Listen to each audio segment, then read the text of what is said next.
సూచిస్తాం. Void రేషియోని ఈతో మనం సూచిస్తాం అన్నమాట.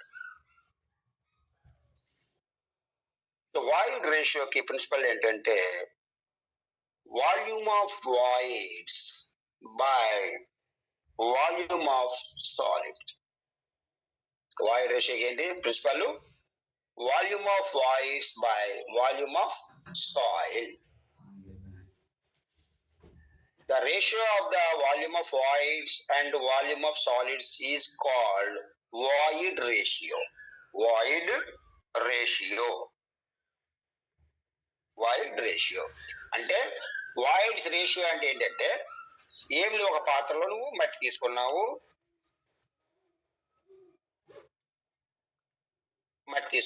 ఇప్పుడు వాయిడ్స్ యొక్క నీకు రేషియో కావాలి. వాయిడ్స్ యొక్క రేషియో ఏంటంటే ఈ మట్టిలో ఎక్కడెక్కడైతే వాయిడ్స్ ఉన్నాయో ఆ వాయిడ్స్ యొక్క వాల్యూమ్, ఆ వాయిడ్స్ యొక్క వాల్యూమ్ తో పార్టికల్ యొక్క వాల్యూమ్ ఎంత ఉందో ఆ వాల్యూమ్ కి రెండింటికి ఉన్న రేషియోనే మనం ఏమంటామంటే వాయిడ్ రేషియో. అంటే ఆ సాయిల్ లో వాయిడ్ యొక్క రేషియో ఎంత ఉంది, వాయిడ్స్ యొక్క రేషియో ఎంత ఉంది. నీకు వాల్యూమ్ ఆఫ్ వాయిడ్స్ అంటే మొత్తం లోపల ఉన్నటువంటి వాయిడ్స్ యొక్క వాల్యూమ్ తెలిసింది అనుకోండి, వాయిడ్స్ ఆఫ్ వాల్యూమ్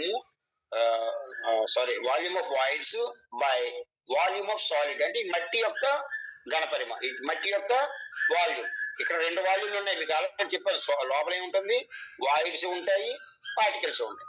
ఓన్లీ నువ్వు పార్టికల్స్ తీసుకుంటే దాని వాల్యూము, ఓన్లీ నువ్వు వాయిడ్స్ తీసుకుంటే దాని యొక్క వాల్యూమ్. సో ఆ వాయిడ్స్ యొక్క వాల్యూము బై ఈ సాలిడ్ ఉంది కదా, మట్టి ఉన్నాయి కదా, ఈ మట్టి అంతా తీసుకుంటే దాని యొక్క వాల్యూమ్ కి రెండింటికి ఉన్నటువంటి రేషియోని మన వాయిడ్ రేషియో అని అంటాం.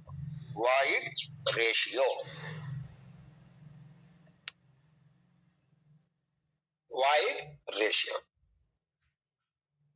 వాయిడ్ రేషియో ఎప్పుడు కూడా గ్రేటర్ దాన్ 0 ఉంటుంది. అంటే 0 కంటే ఎప్పుడు ఎక్కువ ఉంటుంది వాయిడ్ రేషియో. వాయిడ్ రేషియో అనేది ఎప్పుడు కూడా 0 కంటే ఎక్కువ ఉంటుంది. ఎందుకు 0 కంటే ఎక్కువ ఉంటుంది? నీకు రేషియోలో చెప్పినప్పుడు అయితే 1 రావాలి, లేదా 1 కంటే ఎక్కువైనా రావాలి. 0 రావడానికి ఛాన్స్ ఉందయ్యా రేషియోలో?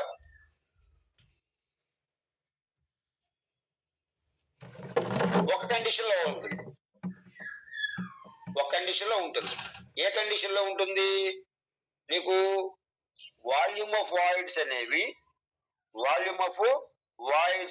పూర్తిగా నీకు 0 అవ్వాలి. ఎప్పుడు 0 అవుతుంది వాల్యూమ్ ఆఫ్ వాయిడ్స్? పూర్తిగా 0 ఎప్పుడు అవుతుంది నీకు? ఫుల్ గా సాచురేటెడ్ సాయిల్ లో మాత్రమే 0 అవుతుంది. లేకపోతే నీకు 0 అవడానికి ఛాన్స్ అనేది లేదు.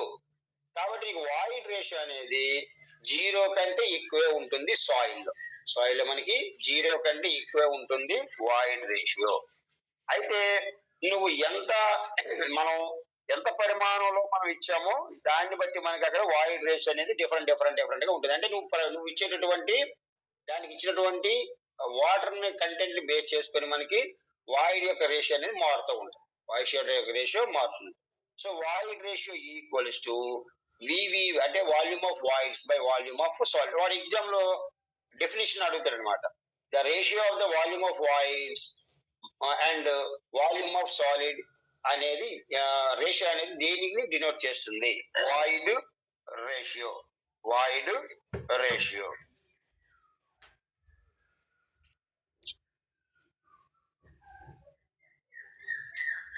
మనకి ఈ వాయిడ్లు అనేవి డిఫరెంట్ గా ఉంటాయి. ఫర్ సపోజ్ సాయిల్ అనేది ఒకవేళ చిన్న కణాలు ఉంది. ఫర్ సపోజ్ ఇసుక ఉంది. ఇసుకని 1 గ్రాములు తీసుకోండి.